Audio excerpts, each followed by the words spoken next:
अस्सलामुअलैकुम। Lecture number 14 MTS 202 की lecture number 14 में खुश आमदीद। तो इसमें हम इन्वर्स रिलेशन को डिस्कस करेंगे। तो इन्वर्स रिलेशन कैसा रिलेशन होता है, वो उसका जो हम रिलेशन डिस्कस कर रहे हैं उसके उलट रिलेशन होगा। लाजिम बात है, इन्वर्स जब भी माइंड में आता है तो उलट का लफ्ज़ माइंड में आता है।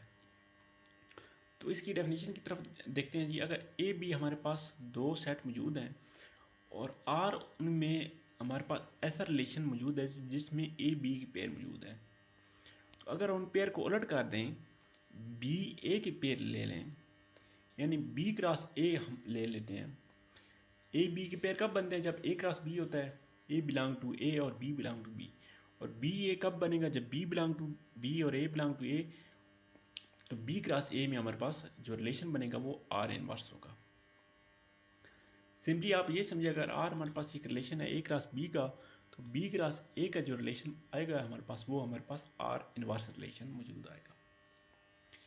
यहाँ पे एग्जांपल दी गई जी, सेट ए मौजूद है, सेट बी मौजूद है और आर हमारे पास रिलेशन मौजूद है डिवाइड्स का। ठीक है, तो ए क्रॉस बी हमने एक हमारे पास एक रिलेशन है, तो ए क्रॉस बी हमने लिया और ए क्रॉस बी में हमारे पास जो आर रिलेशन है वो कैसा रिलेशन है? जब ए बी को डिवाइड करता है। ठीक है, तो अगर ए का एलिमेंट बी के एलिमेंट को डिवाइड करता है तो हमारे पास आर रिलेशन में वो पेयर मौजूद आएगा।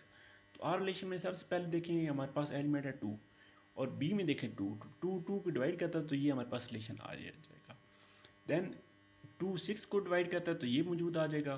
देन 2 8 को डिवाइड करता है तो ये हमारे पास रिलेशन आ गया। देन दूसरा हमारे पास 3 है, तो 3 जस्ट बी के 6 वाले एलिमेंट को डिवाइड करता है तो ये हमारे पास आ गया। बाकी 3 किसी को डिवाइड नहीं करता। एक थर्ड एलिमेंट हमारे पास है 4, तो 4 जस्ट 8 को डिवाइड करता है तो 4 8 का पेयर हमारे पास आएगा, बाकी कोई पेयर नहीं आएगा। तो ये तो हमारे पास आ गया रिलेशन आर। और रिलेशन आर इनवर्स हमारे पास कैसा रिलेशन बन जाएगा? जो रिलेशन हमारे पास आ रहा है इसका उलट लगा देंगे। पहला एलिमेंट है 2 2, तो वो तो सेम ही रहेगा। दूसरा एलिमेंट है 2 6, तो ये 6 2 हो जाएगा। थर्ड एलिमेंट 2 8 है तो 8 2 हो जाएगा। देन 3 6 है तो 6 3 हो जाएगा और 4 8 है तो 8 4 हो जाएगा। तो ये हमारे पास आर इनवर्स रिलेशन आ गया। तो इसकी एरो डायग्राम कैसे रिप्रेजेंट करते हैं?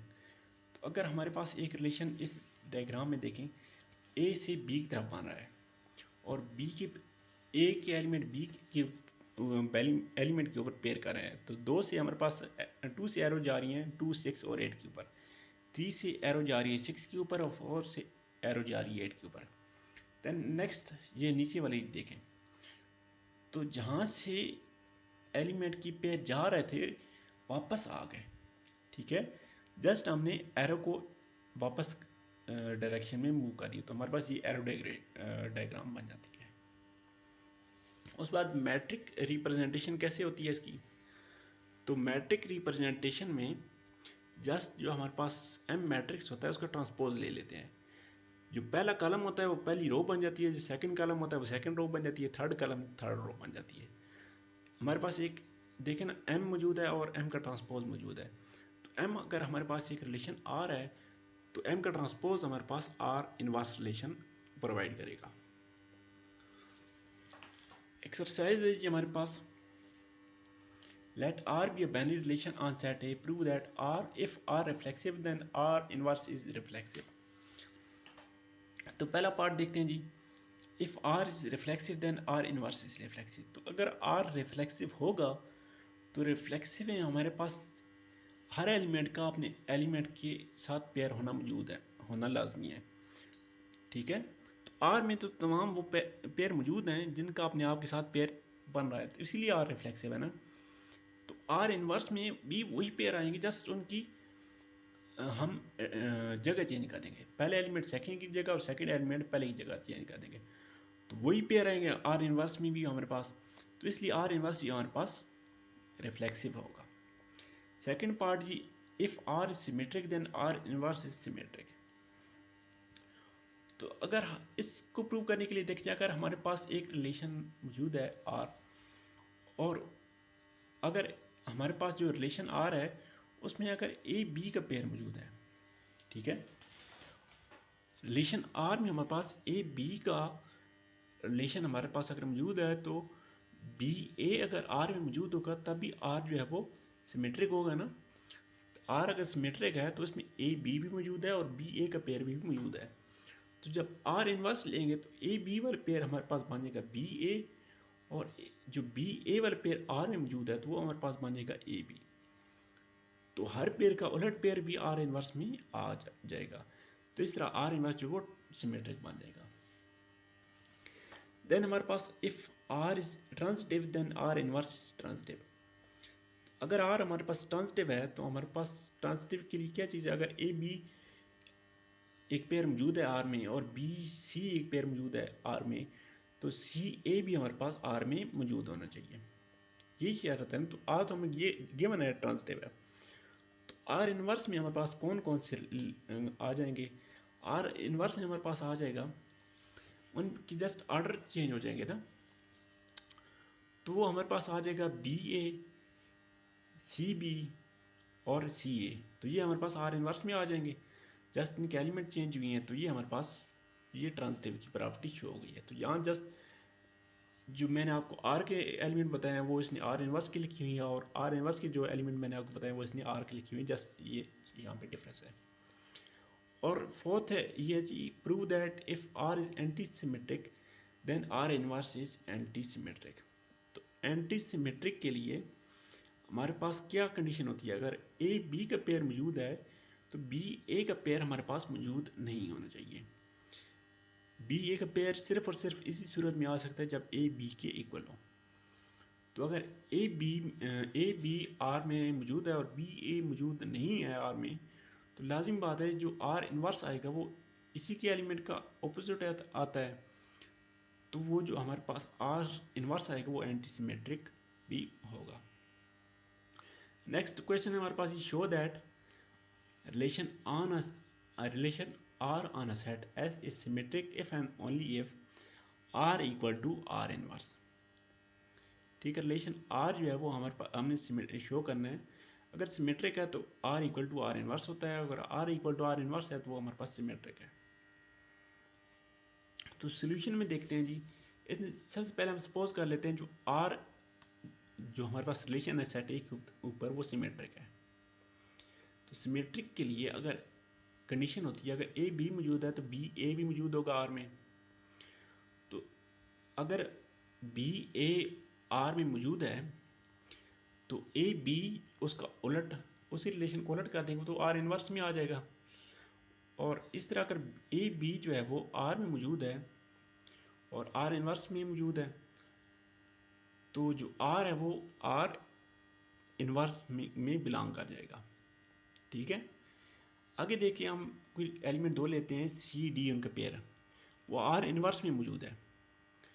ठीक है, आर इनवर्स में वो मौजूद है और आर इनवर्स तो आर तो हमें गिवन है वो सिमेट्रिक है, तो उनका उलट पेयर डी सी भी है वो आर में आ जाएगा। ठीक है, तो सी डी बी आर तो हमारे पास गिवन है सिमेट्रिक है, तो डी सी अगर आर में है तो सी डी भी आर में होगा।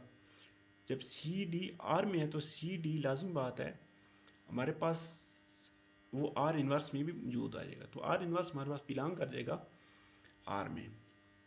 तो इक्वेशन 1 और 2 की मदद से हम लिख सकते हैं R equal to R inverse. दोनों को जब कंबाइन करेंगे तो हम लिख सकते हैं R equal to R inverse. Second part में हम उलट चलते हैं जी, हम लेते हैं R equal to R inverse. तो दोनों अगर इक्वल आ जाते हैं तो हमने शो ये करना है, अगर आर सिमेट्रिक है तो आर इनवर्स जो है वो सिमेट्रिक होगा। तो अब हमने ये सिमेट्रिक प्रॉपर्टी शो करनी है। तो सिमेट्रिक की प्रॉपर्टी के मुताबिक अगर आर इनवर्स जो है वो उसमें बी ए हमारे पास एक एलिमेंट मौजूद है तो आर इनवर्स की इक्वल है। तो इक्वल होने का ये मतलब है कि जो आर हमारे पास रिलेशन है उसमें भी बी ए मौजूद है।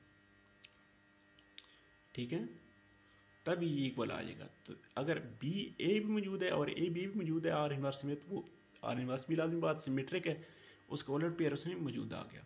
तो वो जो आर हमारे पास आ गया वो हमारे पास सिमेट्रिक आ गया। उसके बाद ये कम्प्लीमेंट्री रिलेशन। कम्प्लीमेंट्री रिलेशन कौन सा रिलेशन आएगा जी हमारे पास, अगर हमारे पास एक रिलेशन मौजूद है आर ए क्रॉस बी में से, ठीक है, अगर हमारे पास एक रिलेशन ए क्रॉस बी में मौजूद है आर, तो ए क्रॉस बी के तमाम पेयर से आर के पेयर माइनस कर देंगे तो आर कंप्लीमेंट्री सेट हमारे पास आएगा। इसको हम डिनोट कैसे करते हैं, इसको आर के ऊपर बार लगा के डिनोट करते हो। R B bar equal to आ जाएगी A cross B minus R. A cross B के तमाम एलिमेंट में से आर के पेयर वाले पेयर माइनस कर लेंगे। एग्जाम्पल की मदद से आपको मजीद क्लियरफाई हो जाएगा। ए हमारे पास सेट मौजूद है और आर उसमें एक रिलेशन मौजूद है, ठीक है। तो सबसे पहले हम क्या करेंगे, ए क्रॉस ए फाइंड करेंगे। तो ए क्रॉस ए में हमारे पास पेयर बन जाएंगे 1 1 1 2 1 3 2 2 2 3 3 3, ये हमारे पास पेयर बन जाएंगे ए क्रॉस ए में। तो आर हमारे पास ए वाला रिलेशन हमने ले लिया, तो आर इनवर्स में वो वाले एलिमेंट आ जाएंगे ए क्रॉस ए के जो आर में मौजूद नहीं है, ठीक है। ए क्रॉस बी के एलिमेंट में से हम आर वाले निकाल लेंगे ना, तो बाकी जो बचेंगे वो आर कंप्लीमेंट में आ जाएंगे। इस तरह नेक्स्ट क्वेश्चन जी, आर हमारे पास रिलेशन है, ए बी उसमें पेयर आते हैं जब बी ए से ग्रेटर देन होगा, सेट ऑफ इंटीजर्स है जी। तो हमने फाइंड करने हैं आर कंप्लीमेंट और आर इनवर्स। तो पहले पार्ट फाइंड करते हैं आर कंप्लीमेंट। तो आर कंप्लीमेंट में वो तमाम एलिमेंट आ जाएंगे जेड क्रॉस जेड के जो आर में मौजूद नहीं है। तो वो कौन कौन से एलिमेंट आर में मौजूद नहीं है, तो आर में तो वो तमाम एलिमेंट मौजूद है जहाँ बी ए से ग्रेटर देन है। तो बी अगर ए से ग्रेटर देन नहीं होगा तो बी ए से या तो लेस होगा या इक्वल होगा, मतलब ए बी से ग्रेटर देन होगा या इक्वल होगा। तो इसमें तमाम वो पेयर आ जाएंगे जहाँ पे ए बी की इक्वल है या ग्रेटर है। और आर इनवर्स में वो तमाम पेयर आ जाएंगे जहाँ पे ए जो है वो बी से ग्रेटर देन होगा। आर में वो पेयर है जहाँ पे बी जो है वो ग्रेटर है और ए लेस है, तो आर इनवर्स में वो तमाम पेयर आ जाएंगे जहाँ ए ग्रेटर है और बी लेस है। अगला क्वेश्चन है जी, अगर आर हमारे पास सेट ए के ऊपर रिलेशन है और आर अगर रिफ्लेक्सिव है, if and only if R is irreflexive, ठीक है। तो इसका अब हमने इसको सॉल्व करना है। Suppose R is reflexive, then by definition for all A belong to A, तो ए के तमाम पेयर बन जाएंगे तभी ये रिफ्लेक्सिव होगा ना। तो कंप्लीमेंट्री रिलेशन के मुताबिक जब अगर ये तमाम पेयर आर में आ रहे हैं तो वो जो हम उसका कंप्लीमेंट्री लेंगे तो वो तमाम ए वाले पेयर जो हैं वो इसमें मौजूद नहीं होंगे, क्योंकि वो तो आर में मौजूद आ गए। तो आर जो हमारे पास आ गया वो ए रिफ्लेक्सिव आ गया।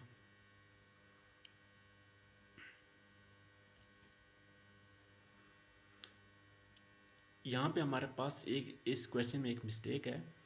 ये क्वेश्चन ऐसे होना चाहिए था, let R be relation on set A, prove that R is irreflexive if and only if R जो कंप्लीमेंट है, जो सेकंड आर हमारे पास आ रहा है इफ के बाद उसके ऊपर हमारे पास यहाँ पे बार होनी चाहिए थी। तो इनका मतलब ये था कि यहाँ पे जो आर कंप्लीमेंट है वो जो है वो इररिफ्लेक्सिव होगा, ठीक है।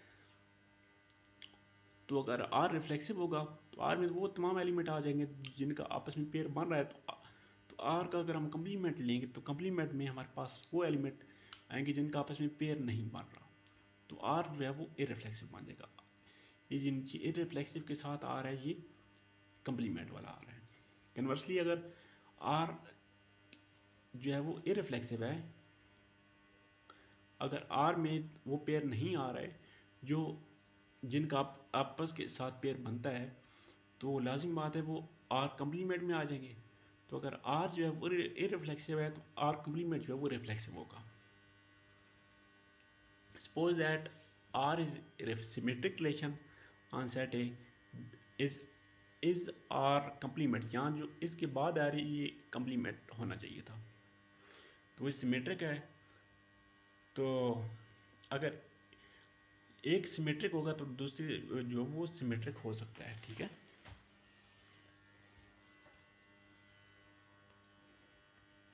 इस तरह composition of relation, composition of relation कैसे बनाते हैं जी। आर और एस हमारे पास दो रिलेशन है सेट ए और बी के ऊपर, ठीक है। तो आर जो रिलेशन है वो सेट ए से बी के ऊपर है और जो एस रिलेशन है वो बी से सी के ऊपर है। तो कंपोजिशन ऑफ रिलेशन को हम कैसे लिखते हैं, R, composition of R and S, तो इसको हम डिनोट करते हैं एस ओ आर से, ठीक है, डिनोट करते हैं एस ओ आर से, और कंपोजिशन होती है आर और एस की। तो ये हमारे पास कंपोजिशन बन जाती है ए से सी की तरफ। तो इसमें ए सी वाले तमाम पेयर आते हैं, ठीक है। तो इसकी आपको एग्जांपल की मदद से ठीक समझ आ जाएगी, यहाँ डेफिनेशन की मदद से आपको कन्फ्यूज़न हो जाएगी। तो एग्जांपल में हमारे पास एक आर रिलेशन मौजूद है, A1 A4 B3 C1 C4, ये आर में मौजूद हैं, और एस में हमारे पास मौजूद हैं 1x 2x 3y 3z। तो एस वो आर में हमारे पास आ जाएंगे आर में से पहले एलिमेंट और एस में से सेकंड एलिमेंट। तो ये आ जाएगा 1x देन ax by और cz। तो ये रिलेशन हमारे पास बन जाएंगे एस ओ आर में से। तो अगर इसको एरो डायग्राम की मदद से समझना चाहें तो ये हमारे पास एक आर रिलेशन है जो ए से बी की तरफ जा रहा है और बी से सी की तरफ हमारे पास एक रिलेशन है एस। तो इसको अगर डायरेक्ट ए से सी की तरफ लेके जाएं, नीचे वाले डायग्राम देखें, तो ए जो है वो ऊपर वाले डायग्राम में पहले ए 1 पे जा रहा है, देन एक्स पे जा रहा है। तो नीचे वाले डायग्राम में देखें ए डायरेक्ट एक्स पे चला गया, बी 3 पे जा रहा है और 3 वाई पे जा रहा है, तो बी डायरेक्ट वाई पे चला गया। बी 3 पे जा रहा है और 3 जी पे जा रहा है, तो बी डायरेक्ट जी पे चला गया। और जी ऊपर देखें 2 पे जा रहा है और 2 जो है वो एक्स पे जा रहा है, तो सी जो है वो डायरेक्ट एक्स पे चला गया। तो मैट्रिक्स की रिप्रेजेंटेशन इसकी कैसे करते हैं, तो जस्ट आपने मेन चीज़ यहाँ पे याद रखी है, 1 + 1 यहाँ पे 1 होगा, 1 + 0 1 होगा, 0 + 0 जो है वो 1 होगा, सॉरी 0 + 0 0 होगा, और 1.1 1 होगा, 1 × 0 0 होगा, और 0 × 0 वो 0 होगा। तो M S O R relation को हम कैसे लिखेंगे, M of R O M of S, मतलब आर पहले लिखेंगे और एस वाला बाद में लिखेंगे। तो ये हमारे पास एक एग्जांपल मौजूद है, एम ऑफ आर हमारे पास एक मैट्रिक्स है और एक हमारे पास मैट्रिक्स है एम ऑफ एस। तो यहाँ हम एम एस ओ आर मालूम करेंगे, तो पहले हम एम ऑफ आर लिखेंगे, देन एम ऑफ एस वाला मैट्रिक्स लिखेंगे। तो इनकी जस्ट सिंबल मल्टीप्लिकेशन करेंगे, पहले रो को पहले कॉलम के साथ मल्टीप्लाई करेंगे, देन पहले रो को सेकंड कॉलम के साथ मल्टीप्लाई करेंगे, देन पहले कॉलम को थर्ड कॉलम पहली रो को थर्ड कॉलम के साथ मल्टीप्लाई करेंगे, देन सेकंड रो को पहले कॉलम के साथ, सेकंड रो को सेकंड कॉलम के साथ, सेकंड रो को थर्ड कॉलम के साथ, देन थर्ड रो को पहले कॉलम के साथ, थर्ड रो को सेकंड कॉलम के साथ, थर्ड रो को थर्ड कॉलम के साथ मल्टीप्लाई करेंगे। हमारे पास सिंपल मैट्रिक्स मल्टीप्लिकेशन है, तो उसके बाद ये इसका आंसर आ जाएगा। और आगे ये क्वेश्चन दे रहा है कि आर और एक्स जो वो रिफ्लेक्सिव रिलेशन है, प्रूव करें एस और आर में वो रिफ्लेक्सिव रिलेशन है। तो इसका बड़ा सिंपल सा प्रूव है, इसमें तमाम एलिमेंट वही आ जाएंगे। अगर वो आर में उनका आपस में पेयर बन रहा है और एस में भी पेयर बन रहा है, तो एस और आर में भी उनका पेयर लाजमी बात है बनेगा। तो नेक्स्ट वीडियो में लेक्चर नंबर 15 कवर करेंगे। यहाँ तक देखने के लिए शुक्रिया, अल्लाह हाफिज़।